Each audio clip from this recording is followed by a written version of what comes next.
What okay? William, okay? Okay. Okay. Good evening, ladies and gentlemen. Welcome to all YBs in Malaysia, Singapore, and around the world. Especially we do have Robin from UK tonight. Yeah. So as always, thanks so much for tuning in to our live talk on this beautiful Saturday night. Please allow me to introduce myself. My name is Michael, and we have Howard over there. Hi, everyone. Hi, Howard. Both Howard and I will be your hosts for tonight. So what we have tonight is we have Mr. William Sim. William, Hello. Hi. okay, I'm sure some of you guys may know William in person. So let me give a quick introduction about William. So William started photography when he was in secondary school. And during school holiday, he was working in the printing studio. William graduated in graphic design, and he was a photography tutor at Lim Kok Wing University. After Lim Kok Wing, he was lecturing photography in Ta College or Tunku Abdul Rahman College. In 2013, he started working on his own photography artwork, and he exhibited his work in few major galleries in Malaysia, such as Petronas Gallery and National Art Gallery. Without further ado, please join me in welcoming William Sim. He will be sharing with us his difficulty in pursuing his interest in underworld photography. William, over to you. Hello. Hi, everyone. So, like what Michael have introduced. So, what I'm doing now at the moment is purely on underwater photography, which is I wouldn't say it is uncommon nowadays because, especially when GoPro become more common, everyone starts to be an underwater photographer. Just like in the olden days when compact cameras getting cheaper and cheaper, especially compact digital camera getting cheaper and easily obtained that kind of time. So everyone will start to become a photographer, and you start to see people holding DSLR. When DSLR comes to about 2,000 plus ringgit, you can get one DSLR. So nowadays also a lot of people also consider themselves as underwater photographer. So I would not want to put on what is the definitions of a underwater photographer. I would call it everyone is an underwater photographer. But today what I'm sharing here is more to what is the difference between shooting underwater and shooting on ground. I believe most of you all here definitely know what is shutter speed, what is aperture, what is ISO white balance, noise, grain, even printing colors, all these kind of things, color gamut, Right, yeah. which is Yeah. quite common to most photographer. But with the same knowledge, we always thought that we can bring it underwater. It doesn't seem like so. So let me put on my screen in Google Chrome share. Okay. Okay. Am I sharing my screen? Not yet. Not yet.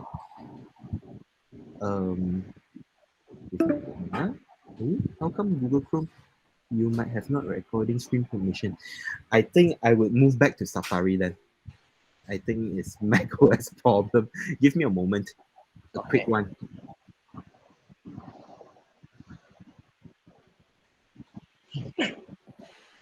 Sorry, guys. Yeah.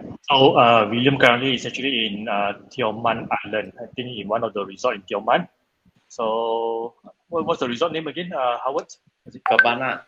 Habana Resort? Yeah. So he's actually at the resort right now. So yep, he's facing the sea, I believe.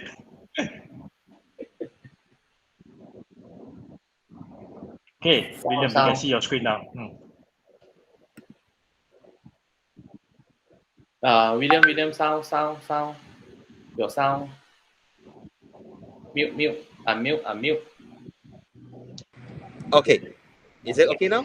Okay. Yep, all good. Okay. Yeah, all good. Back Yeah. to this one. Okay, thanks very much on that.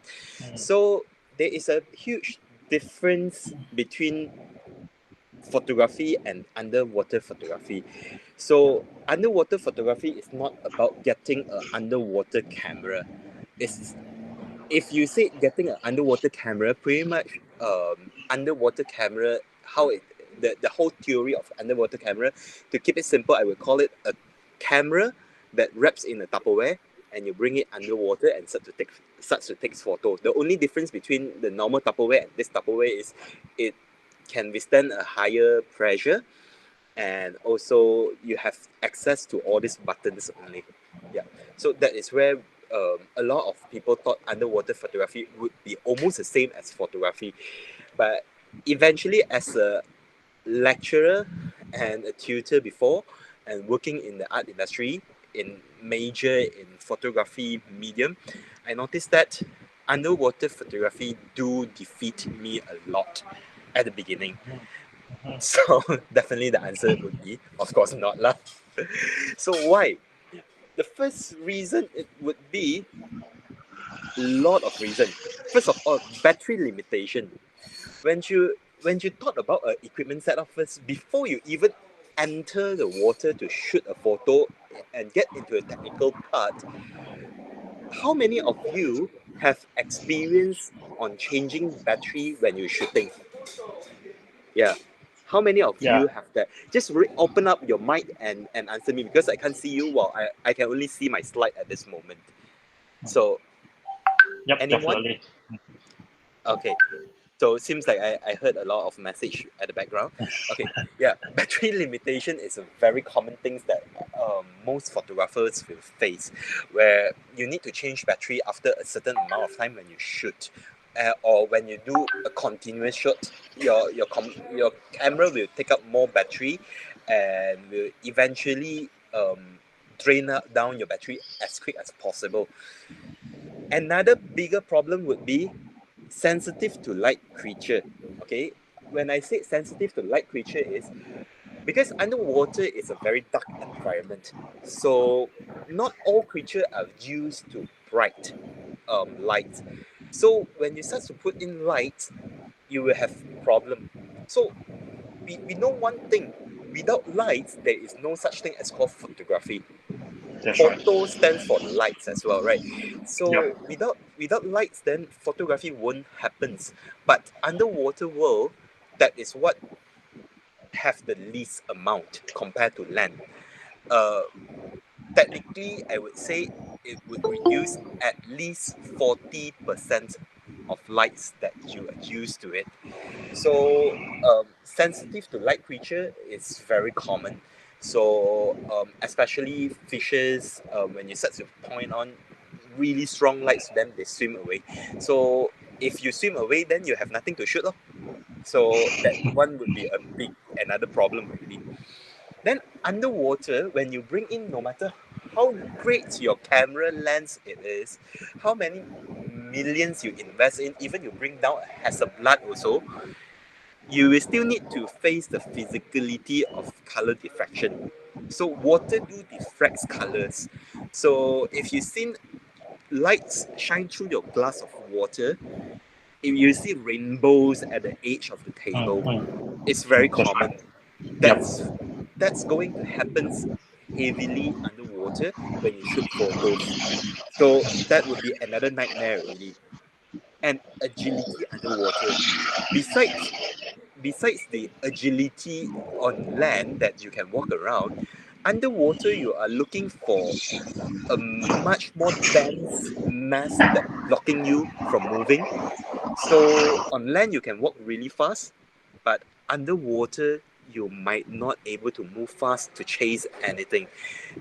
Even to chase a turtle is almost a miracle. So don't laugh at turtle, it's very slow. When human get into water, it's even slower. So agility it will be removed. So another one would be diver limitation as well. None of our human is built to breathe and live underwater. We depends on equipment. So by all these equipments, we do have a lot of limitations already. For example, how long we can stay underwater, it really depends on how long our tank can last. So that would be a big problem already. Yeah. So and also water movement when you have current. And then more problem would be shooting conditions. If you start to want to shoot some creatures which is nocturnal and you want to bring in light and you need to do a night dive, another more nightmare. Water particle. Okay, this is something new to photographers. Okay, water particles. We always tend to thought that when we go travel and we shoot photos, it will be in crystal clear water. Even you come to Tioman, the first sight of you from the ferry is you start to see all the corals. You thought that, wow, this water is crystal clear. I must get very great photos. But water particle is something that you only see it when you get into water. To make it easier for you to understand, if you never get into water before, water particle would be closely resembles to something like dust. So imagine if you need to shoot photo in a dusty environment, that would be another challenge that you need to put on. And it is common to have water particles underwater. And the worst nightmare for all photographers would be you bring a Hasselblad underwater, but your Nauticam housing starts to leak. And 慘， your 100,000 camera inside the housing doesn't have diving license and cannot swim. The only thing is send it to graveyard already. So I always tell my diver, the 緊要 moment 問 you can bring up your camera is a bonus already. So how much you can afford to throw a camera into the sea, that is the camera you should consider to buy. So it's not about a camera, how great it is, but a camera that if it leaks, you don't feel pain at all anymore. 嗯 Yeah. So you on land you can afford a, a really good camera. You can afford a 10,000-20,000 camera easily. But then trust me, if I tell you this camera only can use for one time and it will be water damage, how do you feel? I think a lot of people will start to take a breath already. And not just your camera, include your lens. Just now 100 plus K is just your camera body, not include your lens. Because when you put on a cow size lens on in front of it, it will be even a higher price to consider to bear when your housing leaking. Of course, you will say that I can do all kind of check one ma. The O-ring, I will check, put on all kind of silicone grease. Where got people so stupid when the housing can leak and you still bring into water? That is what we call accident. 啊 And yeah sounds even scary you bring your iPhone, 12, go back to iPhone. Even you bring your iPhone 12 Pro Max, whatever it is, you go to their website. They say waterproof, right? Look at the smart fine print that they will tells you water damage is not covered in warranty. That would be a big problem. yeah So, yeah. And then another thing, when you start to shoot underwater, besides knowing how to use a camera and how to put on your lights, it's all about your understanding about marine life habit. Not your marine life creatures doesn't pose for you. Okay, they are not a model, they are not trained to pose in front of a camera. So in order to understand their habits, how sensitive they are to reflective material, for example your camera lens, it can shock them a lot, because it will reflect their own image on top of your lens cover or whatever dome you are using. That would shock them away already. So how you want to approach a marine life, that would be another problem that you might want to solve. And definitely low light environment, which I have mentioned before. And besides housing leaking, right, limited housing choice is also another underwater photographer nightmare also. The moment when On land photographer tell us that they have the best camera that just launched with the highest shutter speed, the best ISO sensitivity, very low noise, and then shot with high resolution, great dynamic range. We might not able to use it yet until someone creates a housing, because I still can't bring the camera into the water. So that would create another bigger issues for us to challenge as well. And eventually some models never have a housing. And even they have housing, you might have limited choice using your lens. So not all lens can use underwater. So maybe your favorite choice of lens, especially third-party lens, which is not made by the, the manufacturer. Example, Tamron, Sigma, all these kind of brands, you might not have a fully compatible underwater housing. And more problems would be when you are a new diver, stirring up water sediments, it will add on to the water particles. I think looking at the screen, most people already almost suffocated already. Yeah, just too many With challenges, I guess.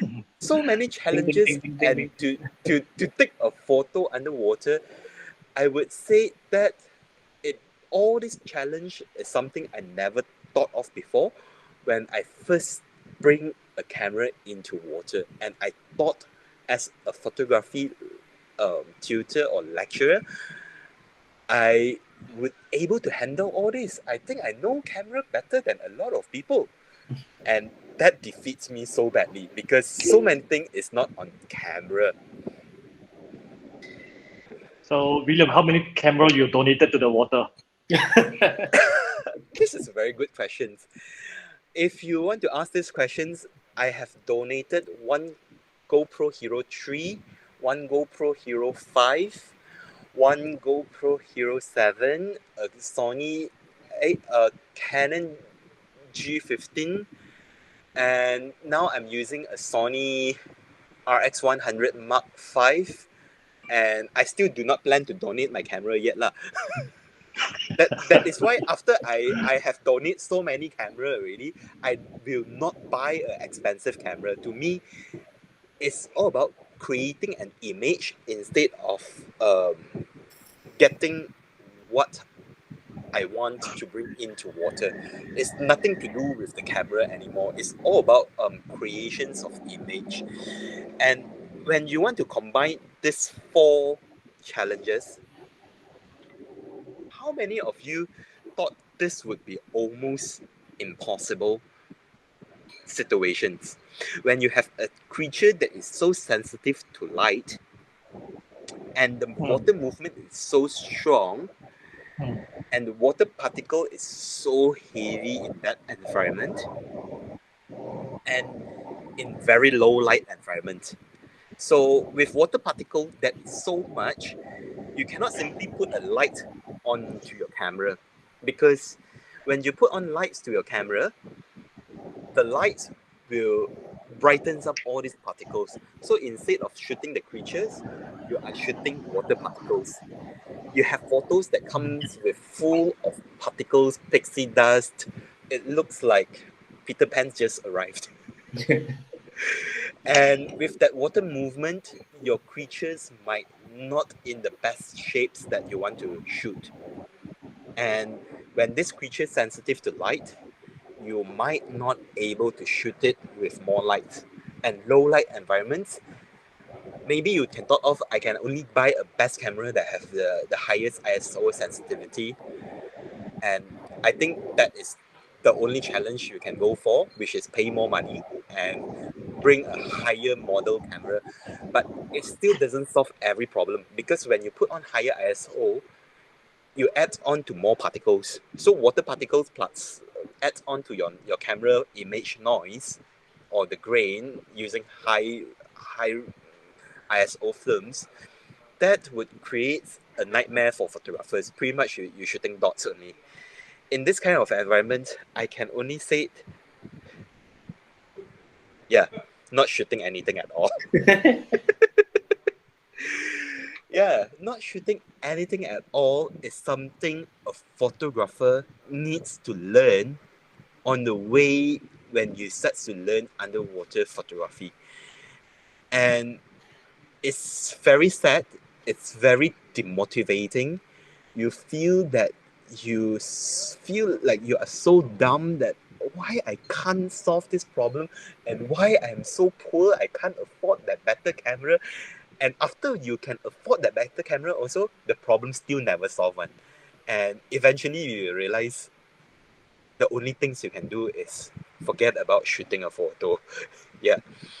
That is why I would say shooting photos underwater and you get a photo like this. This is actually is me, yeah.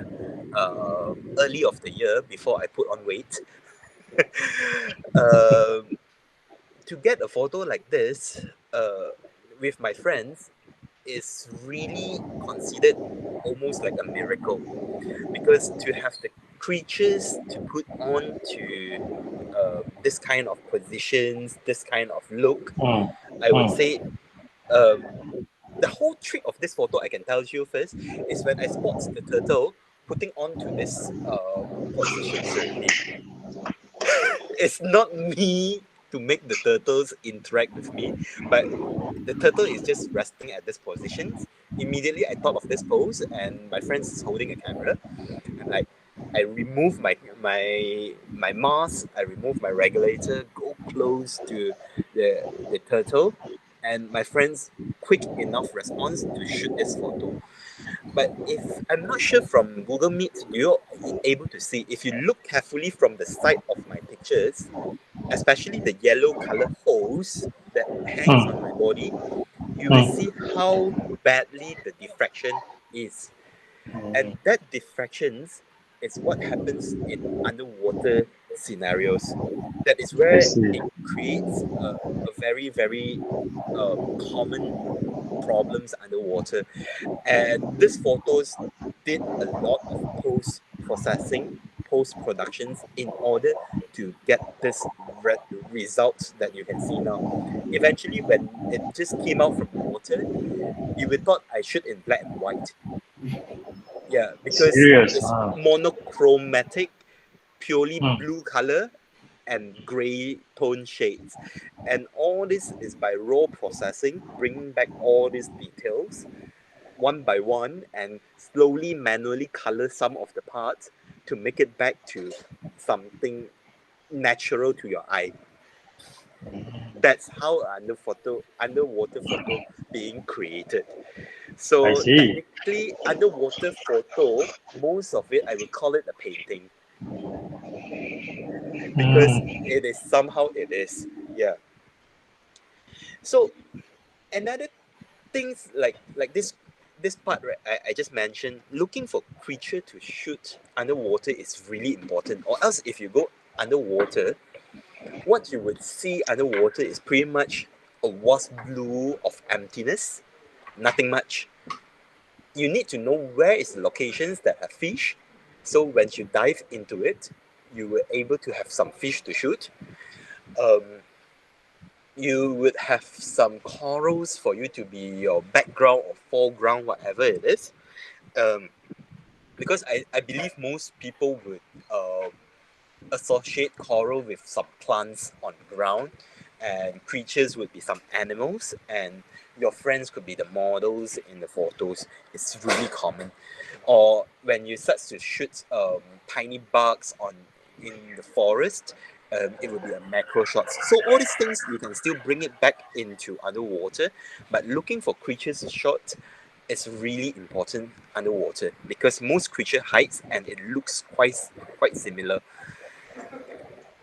Do you able to see a creature here in in this photo?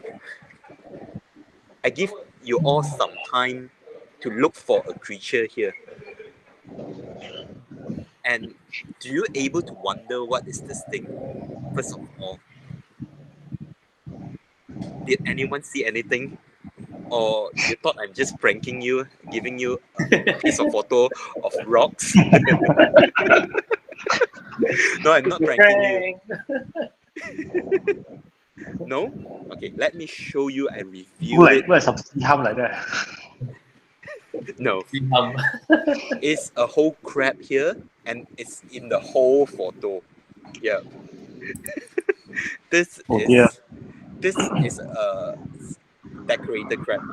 So this kind of crab, what it did underwater is it's actually pull up all the sponges, corals, even some clams, whatever it is, onto its body to camouflage into the environment.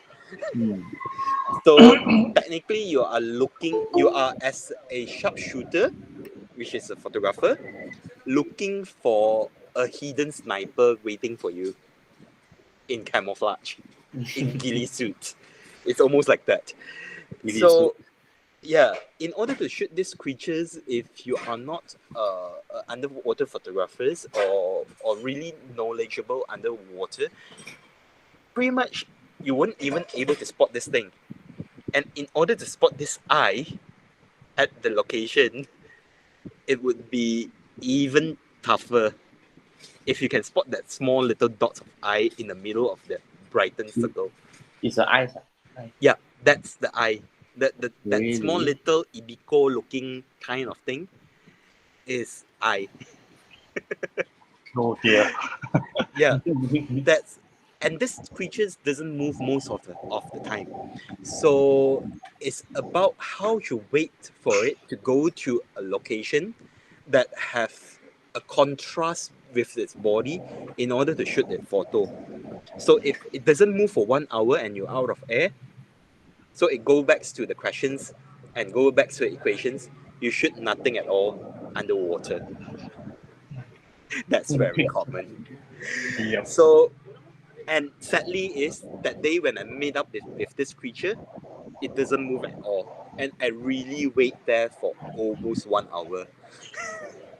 And that's it. I'm out of air. I have to come back up to surface, or else I'm not talking to you today. So what if you like, okay lah, if subject is so hard to shoot, right, then we go to shoot something like landscape lah. Because landscape is not really so hard to shoot ma. I bring a wide angle lens, I bring a good, very good optics underwater, and then I bring some tripods to shoot landscape. Yeah. It's quite common, right? And yellow boat. I this is the common view that a photographer starts to shoot a beautiful landscape, put on slow shutter, take on you even put a remote outside and then put on shutter for more than as long as you want. I even have experience before. ND filter, exactly, and then multiple layer of ND filter. You go all the way. If you have money, you go all the way to buy Stingray ND filter, which one piece that costs you almost 1,000 plus 2,000 ringgit, just to make it darker, and you get all the perfected color, right? Yeah, it seems so easy, and I do shoot also this landscape, okay, of a wreck in Tioman. It looks nothing what, also very simple what, not so impressive also, but in the diving industry, people will like, oh my god, this shot, seriously. The reason is most of the time, this wreck you can only see about 3 to 4 meter length. Yeah. So thinking of shooting 3 to 4 meter length, don't think about what kind of camera you have first. Even you use stitching method, there is no way you can shoot this whole wreck, which is 30 plus meter length. So the only thing you can do is you keep going back to the same site and dive and pray for one good day that the water is so clear that you can shoot something like this. And I think this is not my best shot yet, and I'm still going back to the site again and again. Just hopefully I would shoot a more clearer photo, because I still can't get the bow of the boat, which is the tip front of the boat, or the stern side of the boat, which is the back of it. is still not very in focus due to the particles. And this photo is not even a single shot. It's a panoramic shot that have been so heavily distorted, and I have to distort it again, manually distort it again in Photoshop to bring back the shape of the whole rack. And that is so much of process, and this rack lays 30 meters below water.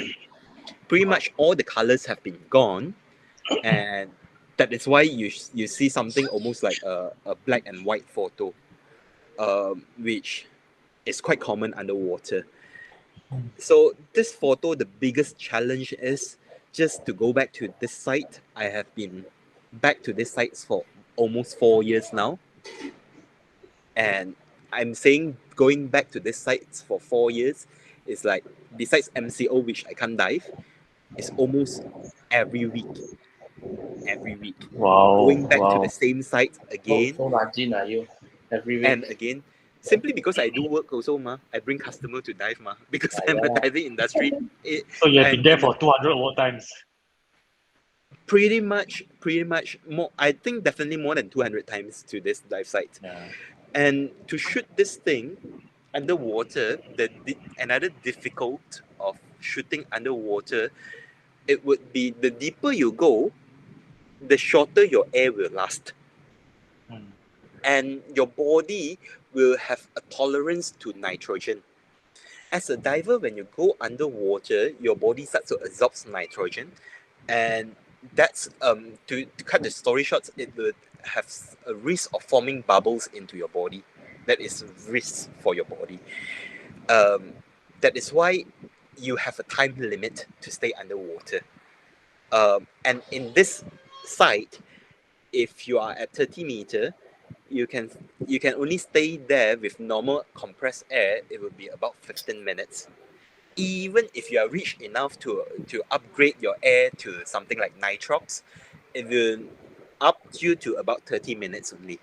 So you have only a 30 minutes to shoot this whole thing. So you better know what you want to shoot and where you want to shoot when you have the moment, because the sea won't put on a signboard to tell you today is clear. There is no such thing. The only thing is you hold on to your camera, you reach the site. If you see the water is clear, you make up your mind and start to shoot. That is what you need to be when you are an underwater photographer. You need to know what kind of image you need to create. So every time when I have a fail chance of getting to this site, I'm planning. I'm really planning on how one day, if I have that chance to see this thing again, how I want to reshoot this thing again and again. That is what I only do. Yeah. Then you like, Sorry, how you do panorama or panorama shot underwater? You yep, don't have a how tripod, I you don't have a get this shot. slider. You don't have a slider, right? Okay. This Yes. is um Handheld? okay. Just handheld? It Mm. is purely handheld and based Mm. on your diving skills Wow. and the current that drift you to where you want. That Ah. that you can consider your slider is almost like you are The on an current. airport Mm. conveyor belt Mm-hmm. and you try to shoot a panorama scene of the KLIA airport on the conveyor belt. I see. And you can only have 15 minutes of time to do all your shots. Because good weather, it doesn't comes really long. Good weather's underwater, sometimes it could be like 2-3 hours span only. After that 2-3 hours, it could be slowly degrading already, the water quality. Once the tide starts to change, once the weather starts to change, and tides is about 6 hours each slot. So low tide to high tide back to low tide again. One day, two high tides in Tioman, and it will means that you have 24 by divide by 4, it will be only 6 hours only. And you already spend 15 minutes into water, and then you thought like you can go into water by changing your tanks and go into water, but your body cannot. Your body needs to stay on surface at least for about 1 hour for you to have another safe dive to this depth again. So that would reduce your chances of getting another good pictures. And not always when you reach the site you got enough extra tanks, because sometimes you thought it would be another normal day. When you reach the site you don't have an extra normal tanks. Even the sites can be quite close to your dive center. Go back within 10-15 minutes, change your tanks, go back, the whole scene already totally different. Yeah, so that's a add-on challenge to be an underwater photographer. It's really, I would say, every underwater photo is really by practice with luck. Without practice, even you have the best luck, there is no way you can shoot a good photo underwater. And by luck, I mean that even you practice so much, if you do not have the luck, it means you do not have the luck.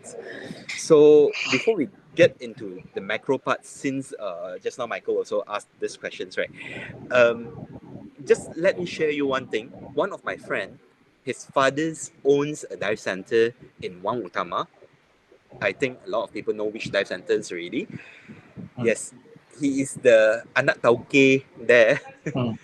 So technically, he diving at the age of 15 until now about 30, and definitely working as a diving instructor at the age of 18, diving almost every day.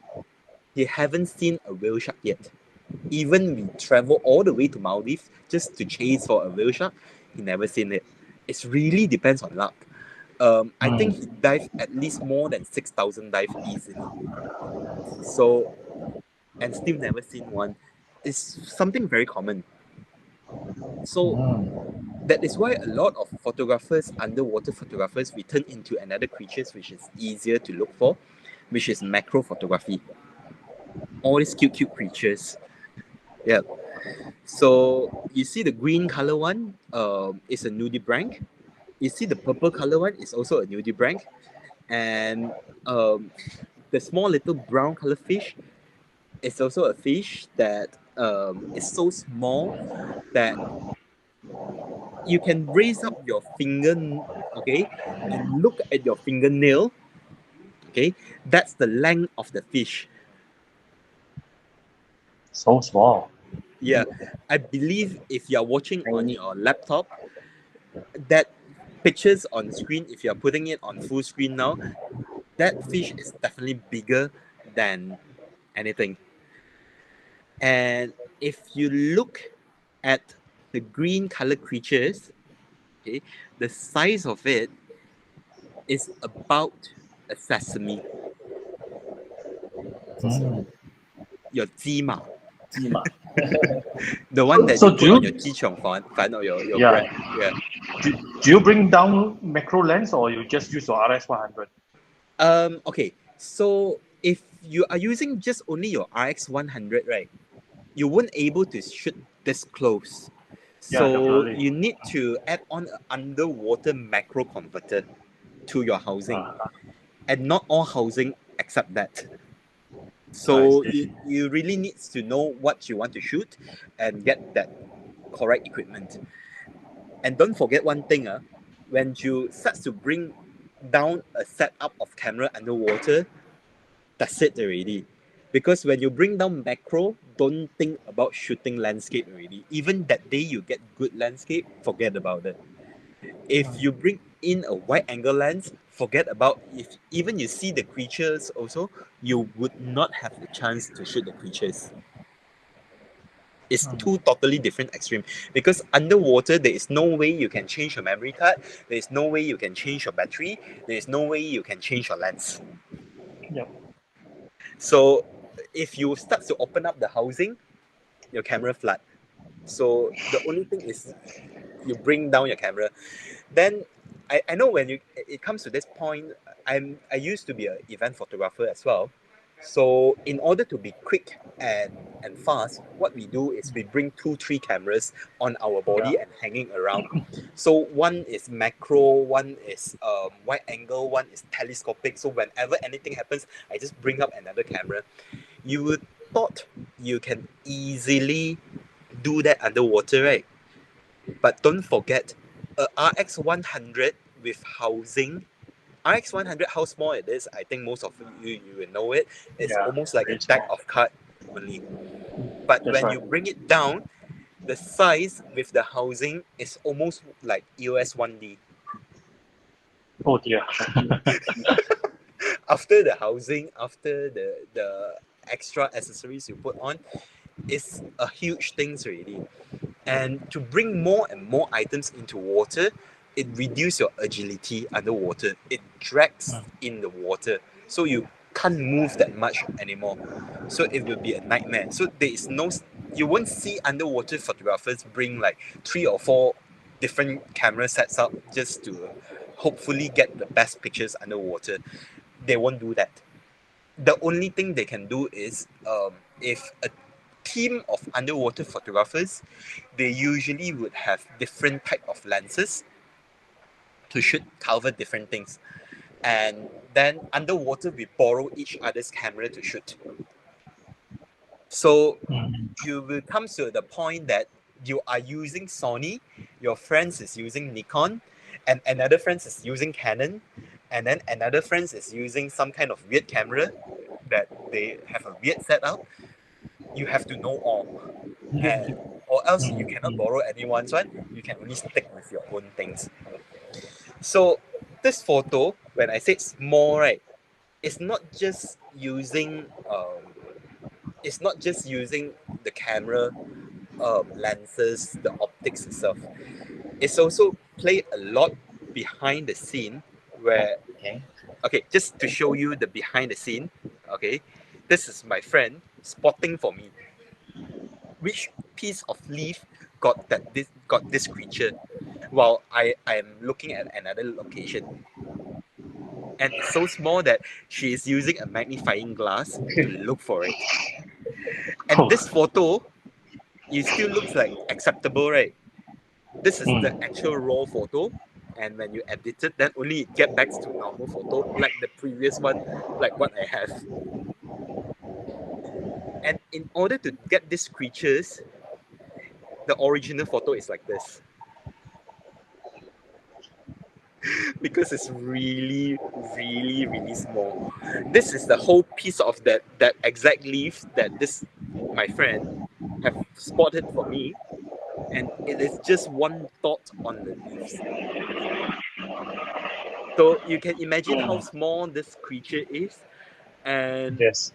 underwater with all this current, this thing keep moving around.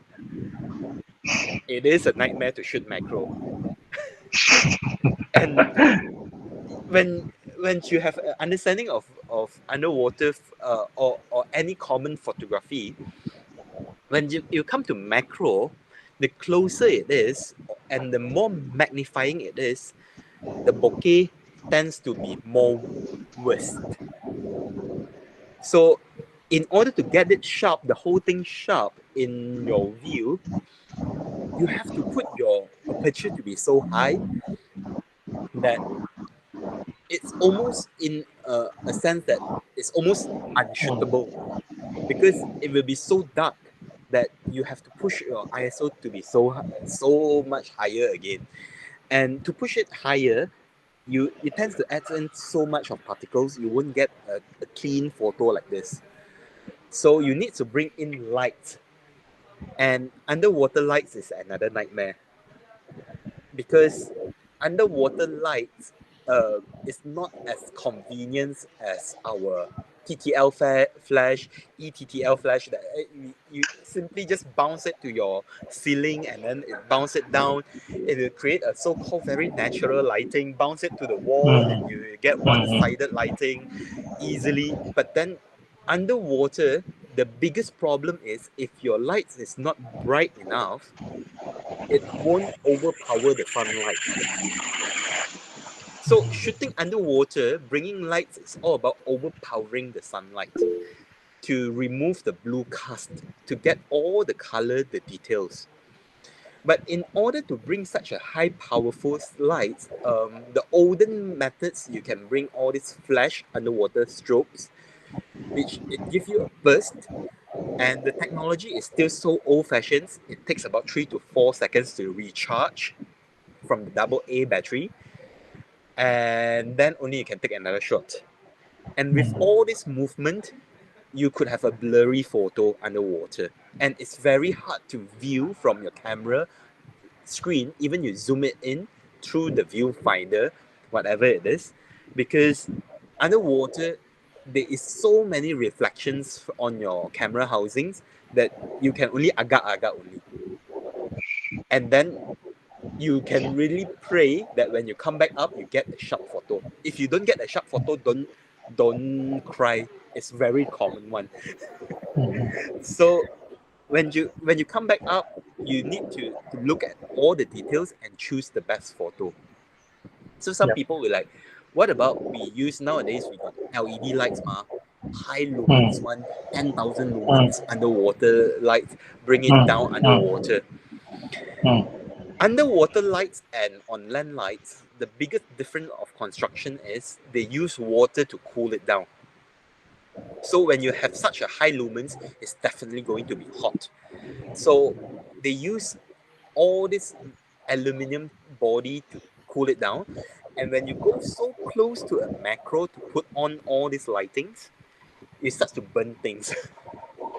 And you will kill the creatures somehow. They are very, very sensitive to temperature. So easily this small little creature will be like a small little ant, and you put on a huge strobes right like 10 centimeter away from them. The moment you burst, the next thing you see a dry ant in front of you. Oh dear. That's how the reality is. So Yeah. putting on the highest is also not the thing to do.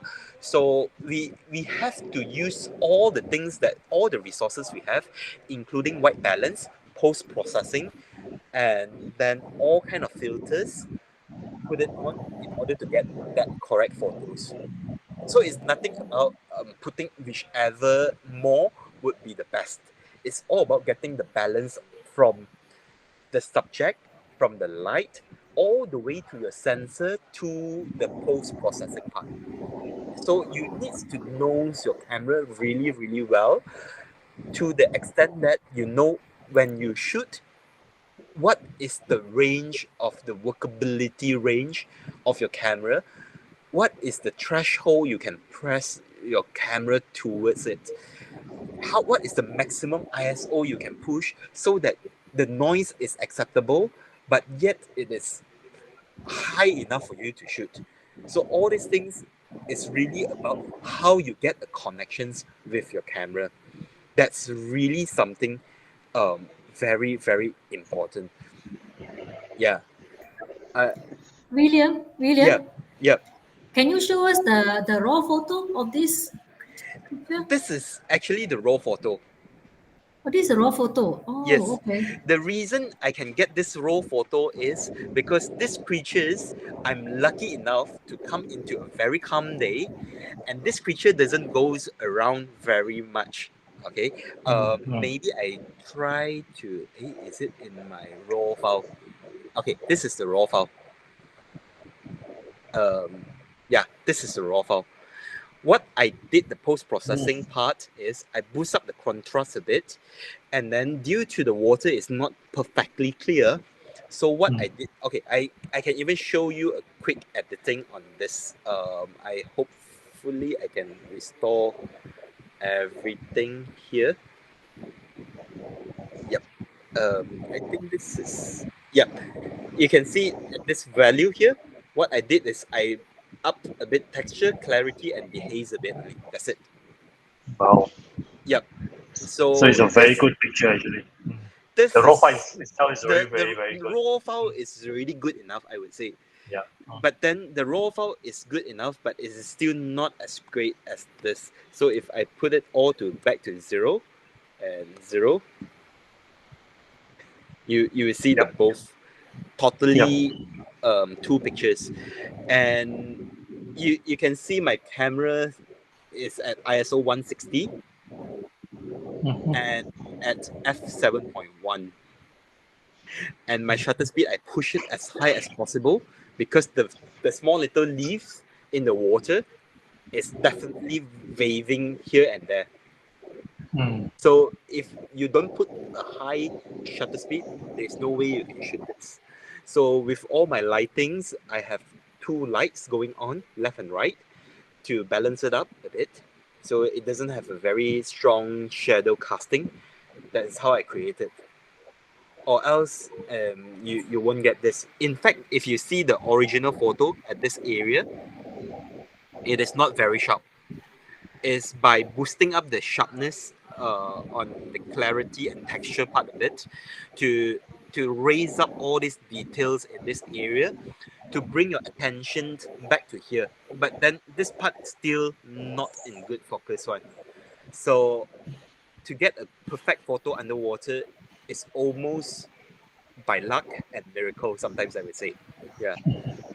So all these underwater photos that you can see on National Geographic, whatever it is, I would say each photos the diver spends really a lot of time and efforts, not to mention money wise, to shoot just one photo.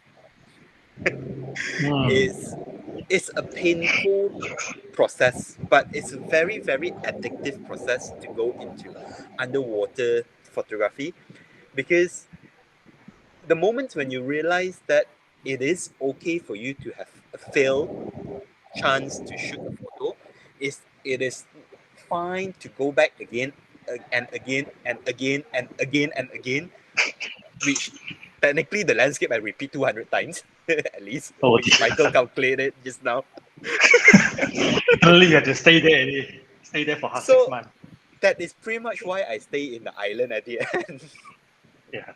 Yeah, because that would be makes more sense for you to start to shoot photos. If you are not staying in island and you thought of you want to shoot good photos, um, and by buying a good camera, I would always recommend my students forget about it, because it's kind of a waste of money.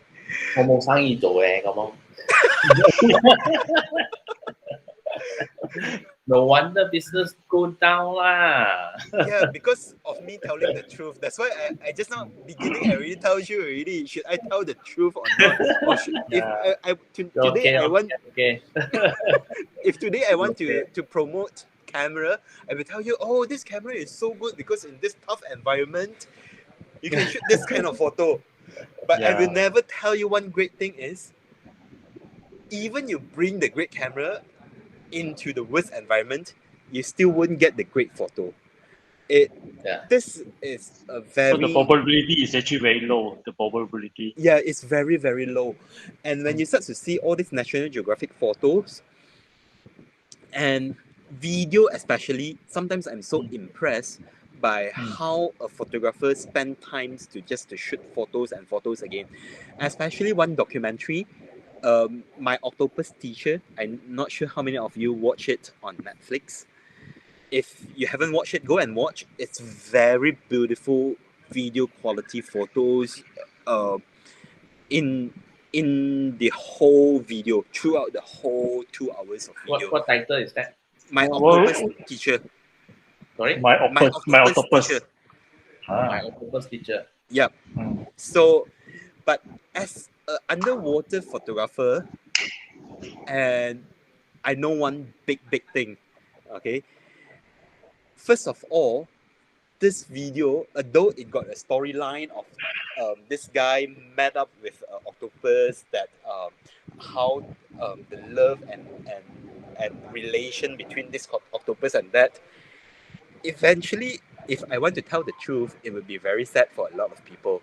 But since I might not meeting you when you after you watch the video, the truth is this video have been shot with so many different octopus to create that story, and has been shot in such a long period of time with so many random shots in the library, and you pick up and stitch it up into a story with the voiceover add on to it, to add on the emotional value to a video like that. Because photo like me, what I did just now, I can easily use a raw file, adjust the white balance, adjust the dynamic range, whatever it is. But video, because it's a motion pictures, it takes so many photos that combines it into one. If you're taking 60 frames per uh, FPS, it means 60 photos for a 1 second video. And that camera need to compress the photo so much that you lose a lot of details. So what they can do is really bring in lights and wait for the great conditions to shoot. But the lucky part is, in others country, they have a lot of kelp area, which is not available in Malaysia. So all this kelp water usually have very clear water. So that's where they have a better chance. You won't see people shoot a documentary about a same creature in Indonesia, Lembeh, all these Maldives, this kind of area, because the weather and the conditions is not controllable, and it changed so badly in one day or in a few hours time, or better to say, I always call it one tight slot, which is 6 hours or 12 hours, depends on location. So all these things is a challenge for underwater photographers, and it really goes beyond uh, photography itself. You really need a comprehensive knowledge from the beginning all the way to the processing. And today, I think we have a very limited time as well. So I wasn't able to touch into underwater photos to be print. Because if you are here with Wesley last week, I think Wesley is here. I saw the poster. Yeah. He is the print master. Yep. Some of my photo, if I bring it to him, he will tell me that this photo can't be printed Oh dear. to his quality. It's good enough to view on screen only. Ah. Because some of it you have, like just now that green color things, that nudibranch, you have been cropped so much that when you print it out big, you will see all the problems of the shots. So when you start to need to print it, it's another different nightmare. And print it So at Wesley is printing onto what I call it on inkjet method, which you can have so many color intanks. It's still not that hard. Not that hard. It's hard, but it's not that hard until you tried it offset printing. Because you have a harder and limitations control into printing colors and every color separations layers. That would be a lot of underwater photographers never come to the point of print. When you come to the point of print, I think a lot of photographers will appreciate the photos differently. I always ask my students, print out your photos, then you realize how little photos that you can have in your throughout your journeys of shooting. Yeah. So okay, guys, any question for William? Yeah, well, William still continue his sharing. Yes. William, can you show us a few of your best shots? a few of my best shots. I think those are the best shot, but I haven't seen any fishes. Fishes. Ah, Honestly saying, I seldom shoot a fish why? because Ah, not really my creature. I I see. I thought underwater people always show off their okay. fishes. I can show some octopus. Apparently, I found it. Fish have been somehow okay. Too I easy. think I have one fish later. I can try to get into my Facebook. This is a small little octopus as well. If you can see it here, it's hidden in the sand. Yeah, that is what a small little octopus. and I can go into my Facebook. I did not prepare just now, so let me get into my Facebook. Oops, this is my friend. So Yep. it's quite like a junk lah. But then definitely have some. Yeah, for those who want to follow William, his Facebook is Sim Wei Lim, isn't it? Yes, Or yes. what Bilis Ikan lah, I think.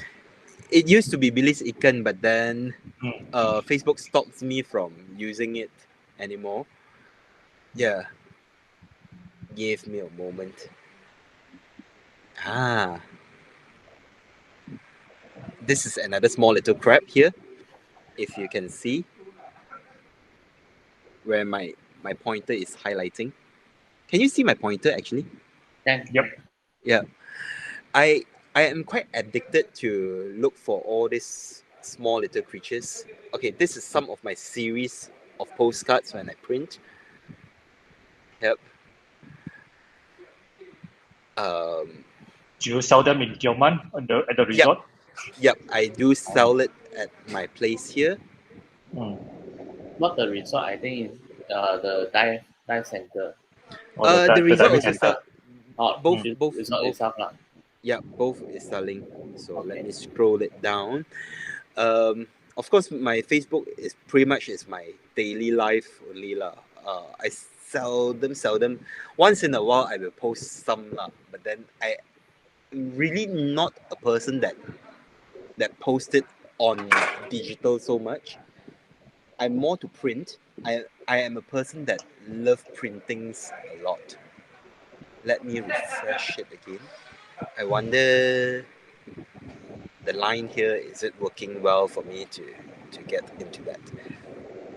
You can show us your postcard. Can give me a moment. I go and Yeah, grab yes. some. I But think it'll then be I'm not easier. sure from the screen would it work. It'll be alright, yeah.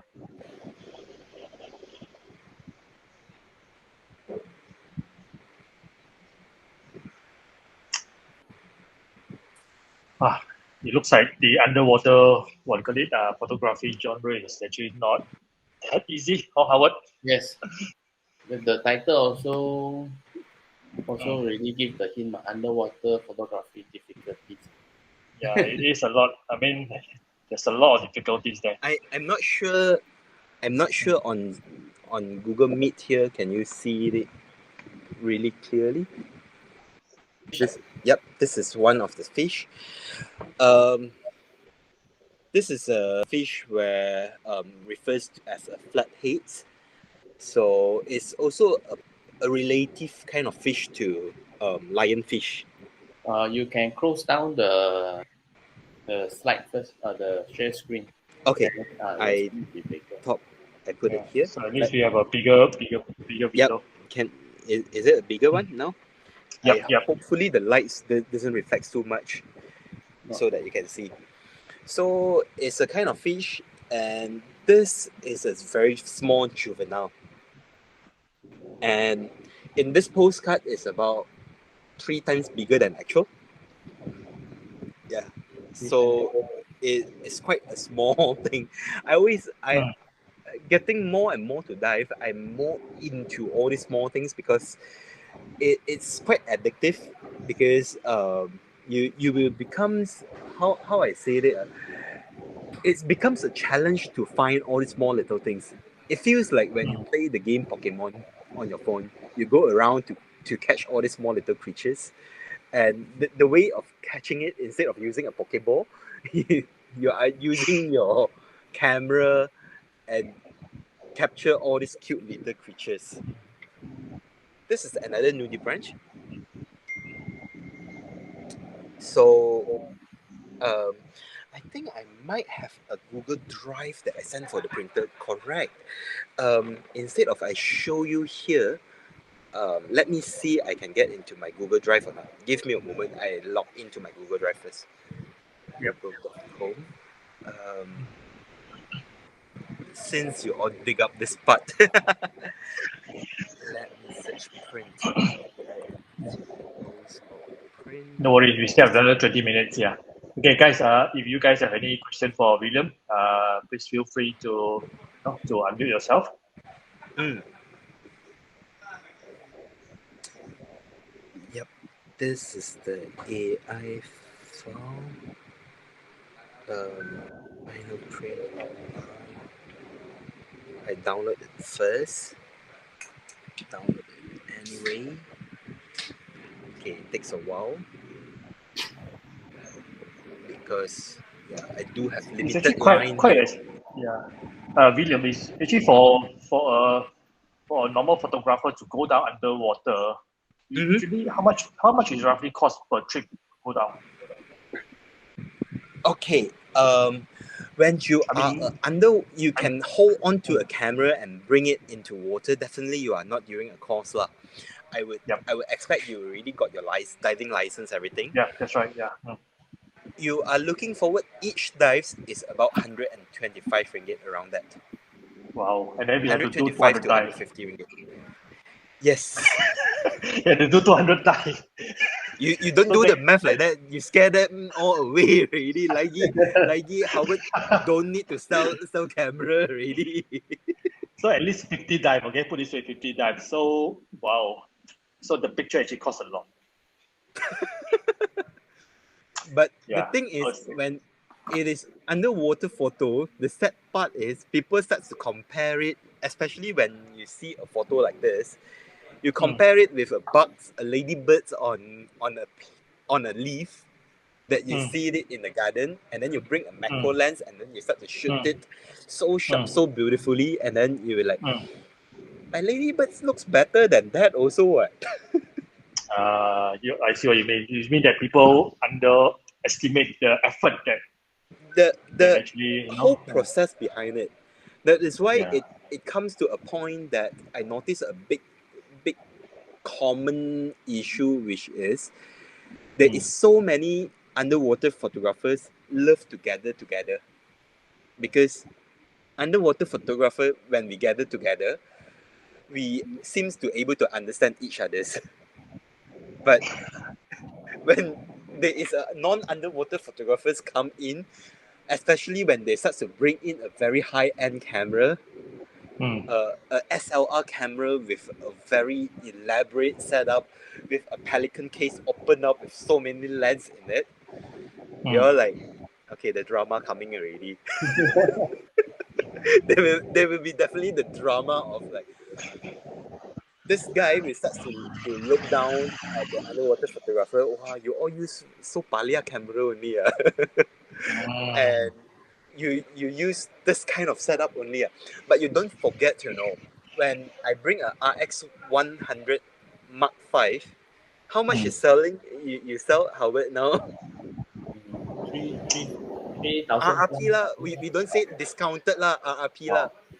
List price RP about 4,000 plus. 4,000 something, right? Yeah. RRP 4,000 something. Actually, I heard that Definitely, the camera is not expensive. The housing is more expensive than the camera. exactly. The waterproof housing is I a have lot more. for my Sony RX Mark 5, right?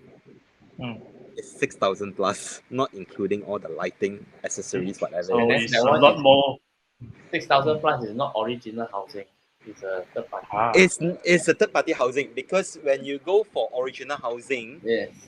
there is so many more limitations. You need a way much better housing, and especially like me going down every day, I will not use any original Canon, Sony, Olympus original housing, because that housing usually is made out of polycarbonate plastic.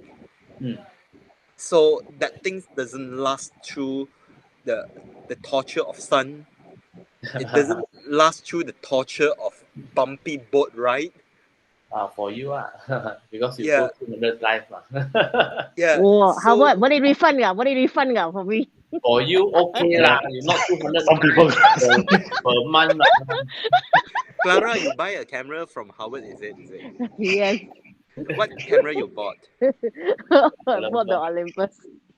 Which one? Olympus? The EM1 Mark II. Okay, with what housing? Original housing. Original housing. Clara, like this lah. Are you a diver now? No, I'm a free diver only. Okay, if you are a free diver only, I would say that use that camera and learn from the experience and the limitations first. Because if you start with a very elaborate setup, you tend to overwhelm by all these features, and you forget about the core of the photo. It's not about the equipment. It's really not about the equipment. When you purely based on equipment only, your creativity on taking photo will be limited by what it is. Okay, now I got my photo on my Illustrator. I think I can share my screen now. Yay. Yep, because I know time is limited as well. No Okay, worries. Yeah. so yeah, so I'm back to my Illustrator here. So let me remove all these lines first. Oh, because you want to output into the postcard, that's why you use Illustrator. Yes. Because for color separator, a lot of things they need to do, a lot of things because I also have the text, everything to match with it. So this is one of the shots that I have. In fact, I try to create this shot looks like snow on top of a branch. It does. I guess it does. One class I Yeah. thought is a snow. So this is a small little snail that doesn't have shells. We call it nudibranch. Yeah, and this Trapinia series is not very common to see underwater, and in a night dive, all this series is night dive. So in the middle of night, I shoot this photos. Yeah, and the reason I always like to go down in the middle of night is because I'm so used to studio, so I can use all the lights and use all my studio knowledge and put it back into shooting again. Yeah. So this is a bobtail squid. It is a squid, but the size of it is my fingernail size here. Very small. It's very small. Pretty much is like your 5 cents coin. That's the size of it. Yeah. So this thing hides in the sand. And it's so super duper cute that it's trying to hide itself into the sand all the time. Let me turn on my Instagram. I try Instagram. I see. Can I get into? Oh, luckily I can use fingerprint, so you won't see my password. Okay. Seldom log into my. Here, I'm not sure on my profile, is it? Or should on desktop how?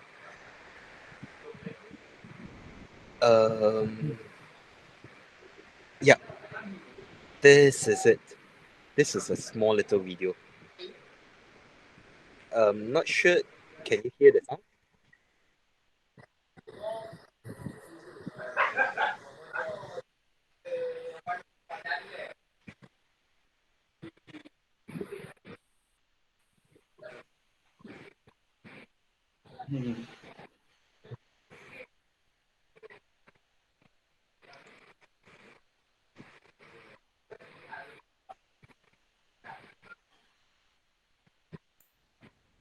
Why this creature has only 2 tentacles?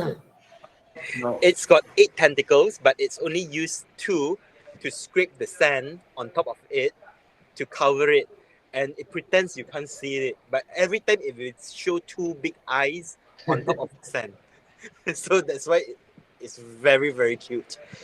You can even go to this hashtag bobtail squid on your Instagram. You will see a bunch of it. It's super duper cute, like a small little alien looking creature.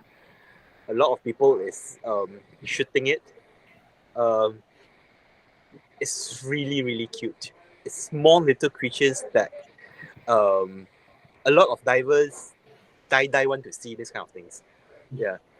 And Clara, sorry to say, free diving, very hard to see this thing, because first of all, you need to go deep and look for it. So every go up and down, you might miss the chance to see it already. Yeah. So this is the fish the flatheads I just showed.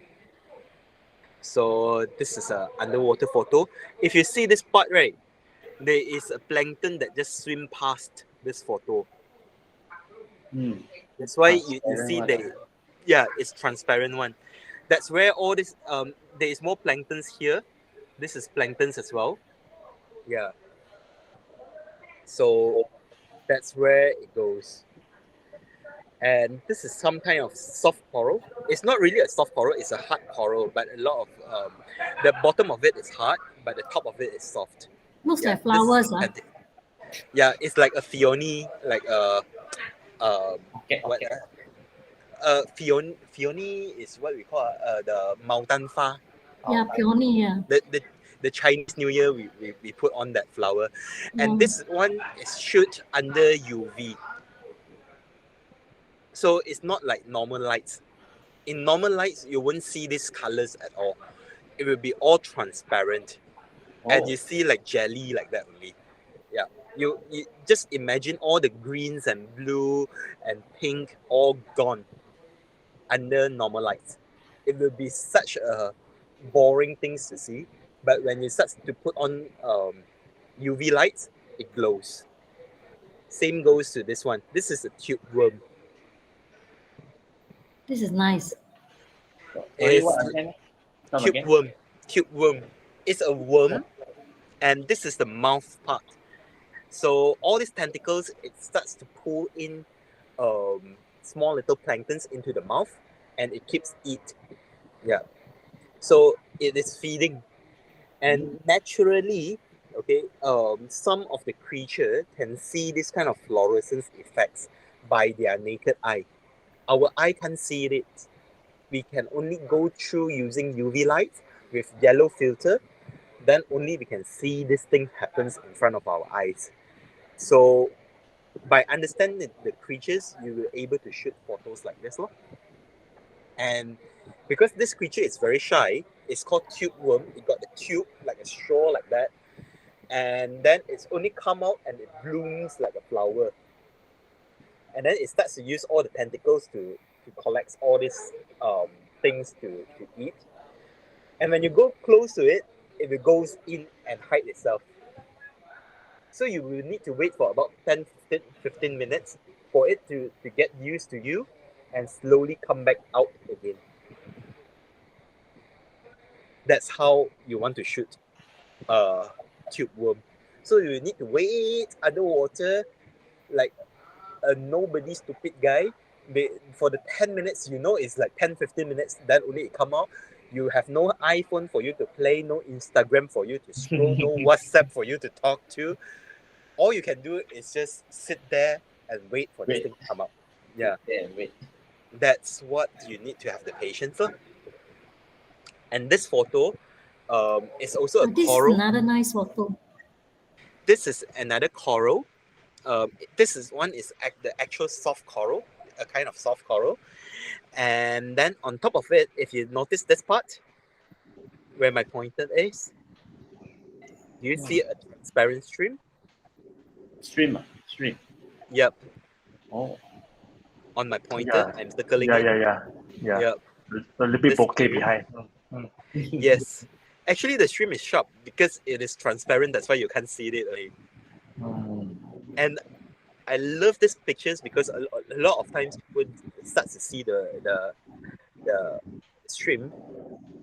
They notice they never notice the stream because they looked more into the details. These are actual color. This is actual color. This is not fully actual color. A bit of editing, but when shoot, it's almost like that. Even to naked eye, it's almost like that under UV. Very nice. Yeah, as long as your glass you put on yellow filter, you will able to see effects like this. Yeah. So it's very mesmerizing to be underwater, to have a set of postcard to print it out, and when you hold on to it like as a actual item, it's a different experience. Yeah, Mm. that's why I always ask my students or my diver, do not do not do not make yourself very enjoyable in just looking at photo from screen, because nowadays, especially when you got all this very high technology screen, no matter how simply you shoot, it always looks very nice. But then when you start to print, and you will appreciate each and every photos way much more, and then only you will realize why you need to pay so much for a camera. Because a cheap camera and an expensive camera, when you post a photo on Facebook, it will looks almost exactly the same, but it looks way much more different. Even you just need to print it out in A4 size. Get a good printer, start to learn how to print your own photos. You will start to appreciate that when you start to shoot, you will think very differently, because you will think on my printer capability as well. How my printer cannot handle all this super duper black area will come into like a whole big flat patch that Mm. not suitable for print. So it makes your photos looks very different. Yeah. And stop using continuous shots. That's kills photographer. Sorry, stop using what? Continuous shots. Oh, okay. Yeah. Why? Because when you start to use continuous shots, unless you understand why you need to use a continuous shot, a lot of people start to take continuous shots like 3D scan nowadays. When when I go close to the subject, I turn around a bit. Later, I go back and look for the best angle, look for the best moment. That one doesn't give you the training of getting the patience of waiting for something to happen. You are just hoping for great shots to come out in your camera. You are hoping for the technology to do something for you. That's where I think uh, a lot of photographers need to reconsider that. I don't know I'm a bit old fashioned because I I came from film era, transition to digital, and from dark room all the way to light room nowadays. Yeah, yeah. From printing onto photo paper to inkjet printing. It's a big change in this 20 years of yeah. Yeah. So pretty much, if I want to share about underwater photography, Yeah. I can never ending one lah. So it's also But yeah. mm, So William, mm, just a quick question. Yeah. So mm, for someone who have not ventured into this underwater mm, photography and would like to, to give it a try or give it a go, mm. what would be your advice actually? What would be the first thing to do and the second thing to do? Buy a cheap camera that you don't Yep. feel pain when it leaks, Yep. Mm-hmm.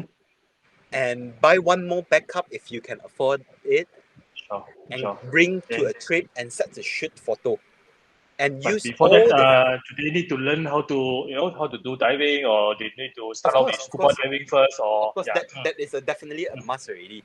Because if you Oh, do not know how to do scuba, there is no way you can get underwater to stay there for so long sure. to Sure. shoot a photo. Especially So what? when what you want to do underwater photography, it's very hard to do use by free diving, because free diving is by touch. You touch down and you have to come back up already. You weren't able to stay there for like the tube worm thing. You can't stay there for 15 minutes.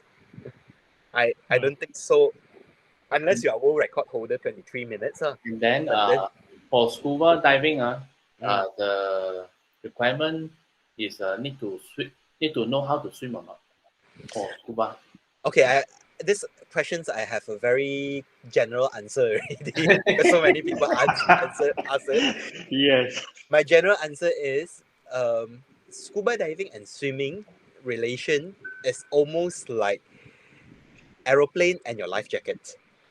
Oh, So okay. technically, the flight can take off and landing or not have nothing to do with the life jacket.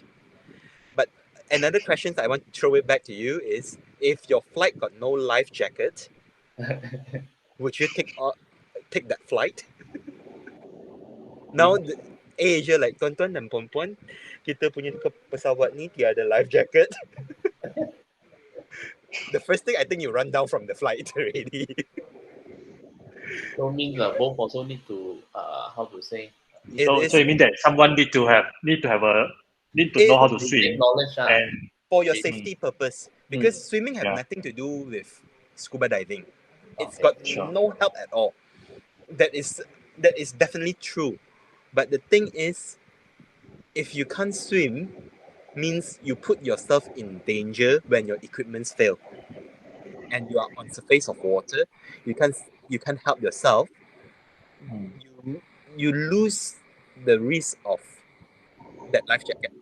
That life jacket won't save you in a severe crash, but it's good enough to save in a lot of conditions. Yeah. Wow. So after scuba diving, I mean scuba diving can't shoot much, isn't it? Because it's still very shallow on the water. Mm. Yeah.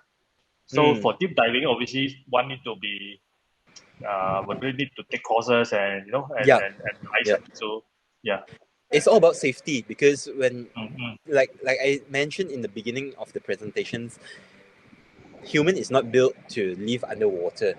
It's by That's all right. these Yeah. equipments, and equipments can fail, and we need to learn to handle all this failure moment.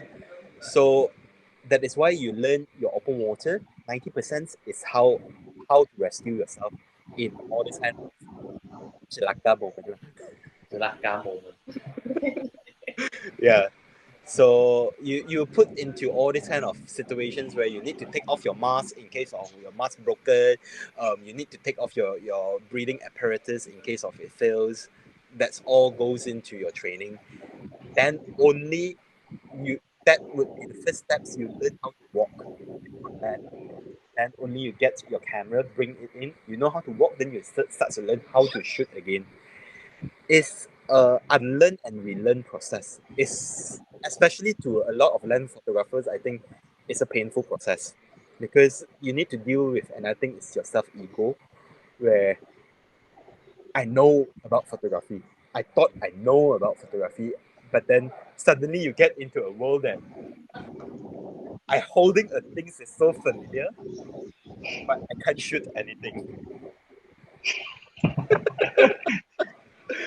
And then my photo looks so terribly bad compared to my normal photo. And then you will need to, like, how I can ask my friend how can I improve again, but then I will need to show them such an ugly photo, and then they will start to ask me, William, why your photo from that quality become this quality? So that's something, is it's a thought process lah. It's a lot of thought process you need to go through, which I always tell my diver, don't just learn how to use a camera, because in order to learn how to use a camera, read the manual. Learn how to shoot photo. Yeah. Really Which mode is the best to use on GoPro to reduce distortion? GoPro, there is no way you can avoid distortion. Even the no distortion, of course you can use as narrow as possible. The distortion will be as low as possible. But that one is all created through digitally in GoPro already. One, it's not actual optics effects already. Especially you are using phones nowadays. Most phones, as used to be, iPhone is quite faithful. It's quite original one, like normal photo that from compact camera like that. But then nowadays also so many computational photography involved in it. It's really depends on what you want nowadays and what you can accept. I think distortion, don't see it as a bad thing, because underwater you will definitely have distortion. Um, the thing is how distortion turns into art expressions. So if you want to mention about arts, there is no such thing as bad. A photo can be pitch black. If it means something, it still means something. But if a photo is so beautiful, but it got no story, no spirit behind it, it's just pretty much a good print. So that's where I I always tell my students again and again in school, use your hearts to take photos. That you still go back to the very general of photography in the film era. You don't have you cannot compare which sensor is better, right? The sensor better or not is which roll film you are using. And which lens you are using also not really depends. And in the olden days, like it was not every lens is quality control as best as like nowadays. You can have same model of lens but different quality from your friends as well. So that's where you even need to mark the optimal Yeah. focusing Yeah. area with your Yeah. Sharpie, whatever. Mm. That is the era that I've been through, and I deal with all this camera imperfection. It's fine. It's fine. It's really, really don't chase for a perfection of a camera. There is no such thing. Yeah. It's looking for the best. If you ask me to buy a big brush or a small brush to paint a painting, which one better? I can't answer you these questions because it really depends on what you want to paint. Yeah, Yeah. One say imperfection is perfection, isn't it? yeah, yeah. The imperfections lah. So all cameras Yeah, it is go a how perfection. go Howard there, and every month pay him some money and take some stock out and different unit, good or bad one, play around. See, if you bring a very high end, like when I work in studio last time, when the first time I hold onto a Hasselblad, I almost want to scold at Hasselblad for such a slow camera. Why I used to my 1D is so fast. Was so nice one. That one people is 1 second shoot how many shots? This one is shoot one shot how many seconds just to write it into the hard disk. Reverse ideology. Yeah. So that's one. Through all this process of using different kind of cameras, I learned a lot that photographers and camera operators difference, which my students don't like this sentence. To them, they feel very hurt when I call them a camera operator. Because when you shoot a photo, you don't know what you are shooting. That is the biggest problem. You need to understand your subject matter very well, communicate with it. Even like creatures, when I say communicate, it's like understand them, learn about them. Then that's where the good photos will come out really, really nice. Yeah, yeah, it goes very spiritual already. I like get into like a meditation class. Already. Meditation. Yeah. Yeah. Okay lah. Mm. Right, guys, any more question for William? I think we started off with about 20 over people now, left about less than 10. I think it's a bit late now. It's a bit late now. Yeah. It's already 10:30 something. Yeah. Yeah. Clara, Canopy, Robin, any other questions? Lee, William? No? Mm. No. No, I think I see Clara unmute already. Yeah, Clara. Yeah. yes. No, nothing. Okay. Just want Okay. Unmute Great. means you need to ask question already, you know. Don't I like gonna that. smack you when I see you. Don't scare people like that. 你好彩而家 MCO 啫，唔 I 係 don't 我 sleep. 撐你個鋪 No, 頭 no 啊！worry. I don't sleep early one. I sleep quite late one. I 我撐 I am 你 a midnight bum. Yeah. So if not, I think maybe we can Yeah, wrap if up. not, I think okay lah. I think we wrap it up lah. Huh? Okay, so thanks so much for thanks so much, William, for sharing your beautiful underwater knowledge and experience with us. I think so much we learned tonight, and so much for us to take away tonight as well. Yeah. So before we end the session, Howard, would you like Thank to you, arrange thank you. for the group photo? Everyone, switch on your camera. Then everyone starts to run already. Not many left already. Sorry. We Not started many at left. 20, Hello. 20, Finally, I can 26, see all the 27. face. Kara, front camera, please. Wow. You're in the middle of my shots here. I'm lying on the bed. Raylene, I'm glad that Robin, everyone is still here. Not halfway Elaine. slept already. Elaine, Wong. I think all sleep already. Hey, Akira. Okay lah. Okay. Okay. I got a lot of many beautiful faces. Okay lah. Yeah. 1, 2, 3. Yeah. 1, 2, 3. Okay, nice one. Thank you, everyone. Right, thank you guys. Thank you very much. Thank you very William. much. Thank you, Yeah, William. thanks A lot very for you. much. Okay, Thanks good for the night. invitation. Okay, Yep. good night. Good night. Bye-bye. Bye.